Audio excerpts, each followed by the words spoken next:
9 अगस्त को कोलकाता में जो रेप के बाद मर्डर की जो लेडी डॉक्टर के साथ में जो घटना घटी, उसके बाद से पूरा देश आंदोलित है, क्या कहेंगे सर? मैम ये बहुत ही ज़्यादा सीवियर एक्सटेंट की वो है, इसमें तो बहुत ही हम क्रिटिसाइज़ करेंगे इस चीज़ को। ऐसा किसी के साथ, डॉक्टर क्या किसी के साथ भी नहीं होना चाहिए। और दूसरी चीज़ ये है कि इसको जो है जो उसके बाद लिपापोती करी गई वो चीज़ तो बहुत ही गलत है। तो इसको लेकिन ये है कि इसको क्रिटिसाइज ही किया जा सकता है और तो कुछ क्या कहें इसके बारे में। It is extremely sad. जो लोग दूसरों की जान बचाते हैं उनको जान से जानवरों की तरीके से मार दिया गया। मैम बात दूसरों की जान बचाने ना बचाने की नहीं है, तो किसी के साथ नहीं होना चाहिए। इतना बुरा तो किसी के साथ भी नहीं होना चाहिए। तो ये तो नॉर्मली एज अ सोसाइटी हम लोगों को ये सोचना पड़ेगा कि इसके लिए हम क्या कर रहे हैं, कैसे कर रहे हैं, इस चीज़ को कैसे सॉर्ट आउट कर रहे हैं। बच्चों को मतलब पहले से ही स्कूल से ये सारी चीज़ें पढ़ाई जानी चाहिए, ये सारी चीज़ें कैसे मैं वो होना है, कैसे गलत, ये सारी गलत है। तो ये नॉट एज अ डॉक्टर, ये तो किसी को भी क्रिटिसाइज करना होगा, तो सभी के लिए प्रॉब्लम है ना। ऐसा तो है नहीं हमारे घर में फीमेल्स नहीं है या किसी के घर में फीमेल्स नहीं है, तो सबके लिए एक इशू है ना। Not just as a doctor कि डॉक्टर ही होने पे दिक्कत होनी चाहिए, तो सबको ही होगा। सर ये जो घटना घटी इसको लेकर पूरा देश आक्रोशित है और कहीं ना कहीं हमारी न्याय व्यवस्था पर सवाल उठ रहे हैं कि हम लोग महिलाओं की सुरक्षा की बात करते हैं, महिला सशक्तिकरण की बात करते हैं, लेकिन महिलाओं के साथ में हो रहे बलात्कार को हम क्यों नहीं रोक पा रहे हैं? मैम इसमें किसी को भी ब्लेम करने से कोई नहीं, ग्रास रूट लेवल से हमें चेंजेस करने होंगे। धीरे धीरे धीरे करके सबसे पहले सेंसिटाइजेशन होगा, जो पॉपुलेशन का बच्चों का उनको पढ़ाना शुरू करेंगे, उसके बाद ही धीरे धीरे करके चेंजेस आएंगे। इसमें केवल यह है कि इसको ब्लेम कर दिया, इसको फांसी पे चढ़ा दिया, इस पर उससे कोई बहुत ज़्यादा वो नहीं हुआ। Rules definitely rules are in place, rules are already in place, लेकिन उनका एप्लीकेशन कैसे होता है, उनका ये होता है भाई लॉज हैं लॉज, लेकिन कितना समय लगता है आपको किसी को भी जेल वो करने में। क्रिमिनल है, सबको पता है वो है, उसके बावजूद भी कितना टाइम लग जाता है। तो वो सारी चीज़ें हैं बेसिकली इसमें है, जनता को सेंसिटाइज करना पड़ेगा, बच्चों को पढ़ाना पड़ेगा। सबसे इम्पोर्टेंट चीज़ है एजुकेशन, वो जब पढ़ाई जाएगी। सर एजुकेशन में किस तरीके का परिवर्तन होना चाहिए? आपने चेंजेस की बात की, तो किस तरीके के बदलाव होने चाहिए? मैडम एजुकेशन में ये सारी चीज़ें हैं, पहले छोटे क्लासेस से ही बच्चों को ये सारी चीज़ें बताई जानी चाहिए कि ये सारी चीज़ें गलत हैं। दूसरी चीज़, आप दूसरे के साथ कर रहे हैं, हंसी मजाक समझ के कर रहे हैं, अपने घर में होता है तो आपको कितना बुरा लगता है। ये सारी चीज़ें बच्चों को बिल्कुल क्लियरली बताई जानी चाहिए। आपको आप एक इंसिडेंस की बात कर रही हैं, आप नॉर्मली एक चीज़ नोटिस करिए कि जैसे कहीं पे किसी को प्रॉब्लम में देखते हैं हम लोग कितना वो करते हैं, कितना हेल्प करते हैं, क्यों नहीं करते? क्यों? उसका रीज़न बहुत सारे रीजंस हैं। सबसे पहले हमें सेंसिटाइजेशन नहीं है, हमें नहीं प्रॉब्लम हो रही ना, हमें कोई प्रॉब्लम नहीं हो रही है। तो ये सारी चीज़ें दूसरों को जब समझाई जाएंगी, पढ़ाई जाएंगी, ये सारी चीज़ें, तो थिंग्स विल चेंज इवेंचुअली। उसमें टाइम लगेगा, लेकिन वही चीज़ है, हम लोग यूजुअली क्या करते हैं कि अच्छा हाँ एक वो मिल गया, टारगेट मिल गया, उस गुस्सा उतारने के लिए गुस्सा उतार लिया, ठीक है, शांत हो गए, कल घर में बैठ जाएंगे, वापस हो जाएगा। उसमें ऐसा थोड़ा ना कि हमें कोई ग्रास रूट लेवल पे कोई चेंज चाहिए, वो चीज़ करनी पड़ेगी। सर हर नौयुवक और युवतियाँ नारे लगा रही हैं वी वांट जस्टिस, लेकिन हम लोग इस बात के नारे क्यों नहीं लगा रहे कि एल्कोहल पे प्रतिबंध लगाया जाए? मैम अगेन फिर अल्कोहल पे प्रतिबंध और उस पर प्रतिबंध रादर देन उस पर प्रतिबंध करने फिर आपने एक चीज़ पकड़ ली और उस पर जो है सारा ब्लेम वो कर दिया, तो उसका नहीं है। बता रहे सेंसिटाइजेशन, प्रतिबंध किस पे लगा देंगे? रेप पे प्रतिबंध लगाइए ना, मॉलेस्टेशन पे प्रतिबंध। लेकिन जितने भी रेप हुए वो यही हुआ कि नशे में धुंध व्यक्तियों ने ही किए। मैम अभी तो इसका कुछ पता भी नहीं है ना, अभी तो कुछ पता भी नहीं है एग्जैक्टली क्या सीन है, कैसे हुआ है। बीच में रिपोर्ट्स आई थी कि उनकी पेल्विक ये जो कमर वाली हड्डी होती है पैर वाली, ये तोड़ दी गई। अब कैसे क्या हुआ ये सारी चीज़ तो इवेंचुअली पता चलेंगी, एक बार पता चलती है तो फिर। सर जो आरजीकर मेडिकल कॉलेज है वहाँ पे ये भी एक व्यक्ति ने आशंका जताई थी कि यहाँ पे सेक्स रैकेट, पोर्न रैकेट और मानव अंग के रैकेट यहाँ पे जो चलते हैं। मैम बीच में स्टोरीज कुछ आ रही है, लेकिन कुछ कंफर्म करें नहीं, कुछ भी कंफर्म नहीं। मेरे साथ में doctor Ajay Kumar, neuro surgeon, जो लखनऊ से लखीमपुर खीरी के आरसी सिंह हॉस्पिटल में 3 दिन सोमवार, मंगलवार, बुधवार आते हैं। हम उनसे कोलकाता के आरजीकर मेडिकल कॉलेज में हुई घटना पर चर्चा करेंगे। सर जो आरजीकर मेडिकल कॉलेज में जो घटना हुई उसके बाद से पूरा देश आंदोलित है, क्या कहेंगे? मैं ये कहना चाहता हूँ कि जो आरजीकर में घटना हुई एक महिला डॉक्टर के साथ, वो बहुत ही एक ख़राब इंसिडेंट है।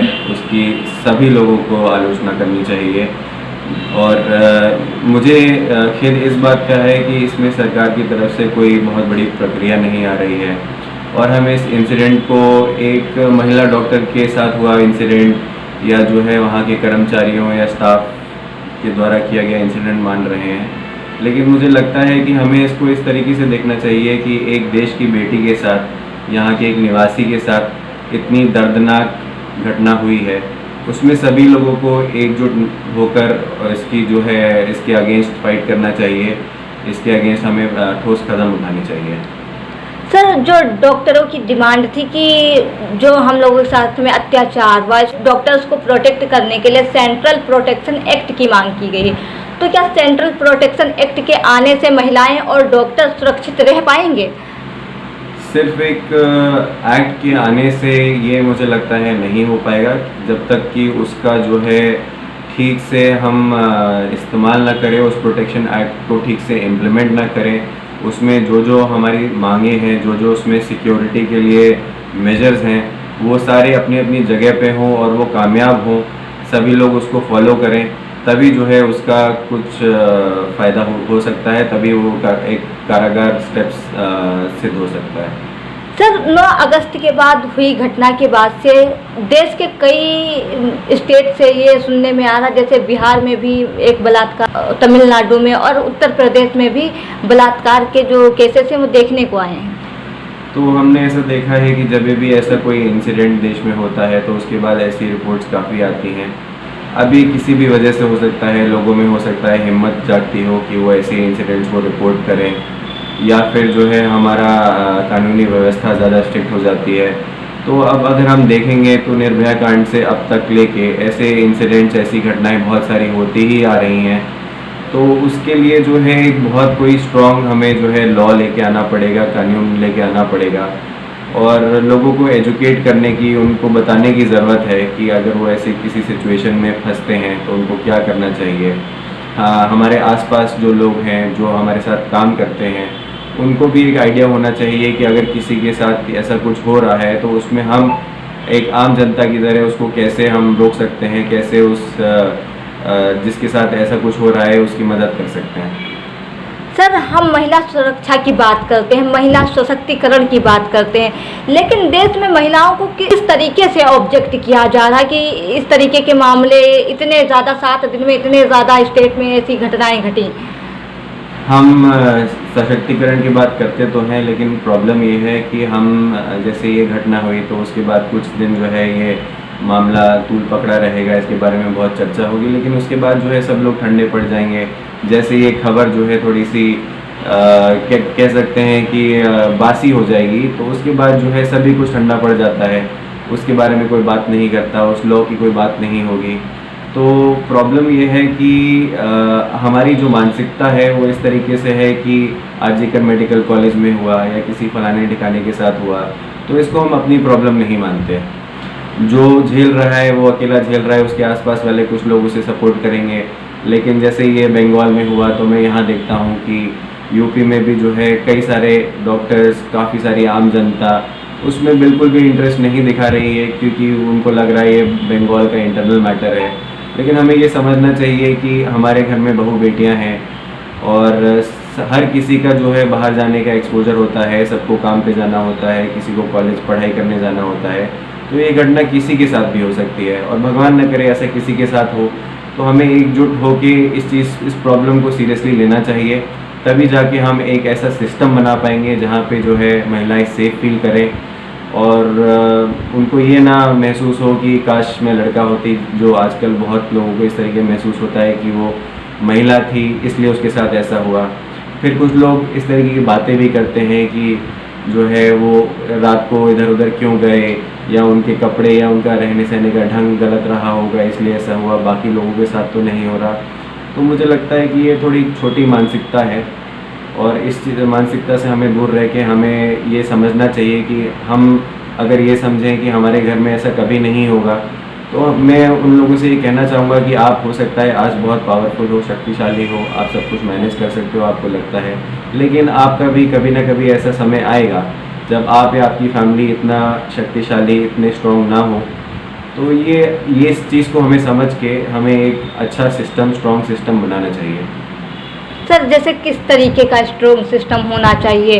और शाह बोलते हैं वो लोग बंगाल में जो हो रहा है, बंगाल की राज्य सरकार में जो हो रहा उसके खिलाफ एक वीडियो तक नहीं बना पा रहे हैं। अब पॉलिटिक्स को मैं बहुत डीपली फॉलो तो नहीं करता हूँ, लेकिन बंगाल में जो माहौल है वो मुझे लगता है कि वो ठीक नहीं है, क्योंकि मेरे काफ़ी सारे सहकर्मी डॉक्टर्स वहाँ पर हैं और वो बता रहे हैं कि जो है हमें बहुत प्रेशर इस चीज़ के लिए दिया जा रहा है कि हम जो है अपना रैली में ना जाएं और हम जो है प्रोटेस्ट ना करें।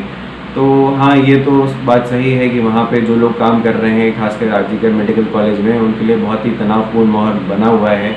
और बंगाल सरकार और ममता बनर्जी का इसमें क्या रोल है ये मैं यहाँ बैठे बैठे तो नहीं कमेंट कर सकता, लेकिन हाँ इस बात को मैं ज़रूर कहना चाहूँगा कि जो हॉस्पिटल में डॉक्टर या नर्स या स्टाफ या कोई भी कर्मचारी काम कर रहा है, आपको लोकल पॉपुलेशन को, लोकल लोगों को ये समझना चाहिए कि वो आप ही के लिए काम कर रहा है। उसका डर में रहना, उसका तनाव में रहना और उसको जो है डरा धमका के रखा जाना सही बात नहीं है। जो लोग बंगाल में जो घटना हुई, पश्चिम बंगाल की राजधानी कोलकाता में जो घटना हुई, उसके ऊपर जो लोग अपनी टिप्पणी कर रहे हैं या अपने विचार दे रहे हैं या जो भी वीडियो बना रहा है या कोई भी सोशल प्लेटफॉर्म पे कोई भी पोस्ट अपलोड कर रहा है, तो उसके खिलाफ नोटिस भेजी जा रही है, उसको धमकाया भी जा रहा है। हाँ, मुझे लगता है कि हम एक स्वतंत्र भारत में रहते हैं और अपनी बात कहने का हमको मौका मिलना चाहिए। ये चीज़ हमें अपनी सभी को ध्यान रखनी चाहिए कि हम इसे कानून के दायरे में रहकर करें, लेकिन इस बात को करना कि जो है धमकाना किसी को और कोई भी अपनी ओपिनियन अगर देना चाहता है, तो ये मुझे लगता है कानूनी तरीके से बिल्कुल गलत है और इसमें बिल्कुल रोकथाम होनी चाहिए। आरजीकर मेडिकल कॉलेज में एक व्यक्ति ने आशंका जताई थी कि यहाँ पे सेक्स रैकेट, पोर्न रैकेट और मानव अंग के भी रैकेट यहाँ पे चलते, उनके खिलाफ भी नोटिस भेजी गई थी। अब ये तो वहाँ पे जो इन्वेस्टिगेटिव एजेंसीज हैं जो वहाँ पे जांचें कर रही हैं, इस बारे में तो वो लोग बेहतर कमेंट कर पाएंगे, लेकिन अगर ऐसा कुछ वहाँ पे चल रहा है तो इसकी जो है सख्त कार्रवाई होनी चाहिए और इसमें जो है सख्त जांचें होनी चाहिए। बट मुझे लगता है क्योंकि बंगाल में इस तरीके का माहौल है कि बहुत सारी चीज़ें जो हैं हमारे सामने नहीं आ रही हैं या फिर नहीं आ पा रही हैं, तो इस पे अभी मेरे लिए कुछ भी कमेंट करना थोड़ा मुश्किल ही होगा कि वो एक्चुअली क्या है। ये तो जो है जांच की एजेंसी ही बता पाएगी। ये जो अपराध लोग करते हैं, इन अपराधियों को किस तरीके की सज़ा होनी चाहिए? इन अपराधियों को सबसे पहले तो सबसे बड़ा दंड मिलना चाहिए और वो इस तरीके एग्जाम्पल सेट होना चाहिए कि आगे से कोई भी ऐसा कुछ प्रयत्न करने से पहले भी डरे। जैसे और बहुत बाकी देशों में इन सब घटनाओं के लिए बहुत ही सख्त कार्रवाई करी जाती है, जिसमें जो है फांसी भी दी जाती है, लोगों के अंग भी काट दिए जाते हैं। तो उनमें किसी भी जो इस तरीके का आतंकी होता है, मुजरिम होता है या इस तरीके की मानसिकता रखता है ऐसे कुछ हरकत करने की, उसमें एक डर का माहौल तो होना ही चाहिए। इसके अलावा जो है हमें अपना कानून जो है, कानून व्यवस्था को बहुत स्ट्रॉन्ग करना पड़ेगा। इसके अलावा जो है हमें अपना एजुकेशन सिस्टम यानी कि जो है बच्चों को इस तरीके की सोच डालनी पड़ेगी कि जो है वो इस तरीके की हरकत करने से डरें और उसके अलावा अगर ऐसी कोई हरकत हो भी रही हो तो उसके खिलाफ आवाज़ उठाने के लिए तैयार रहें।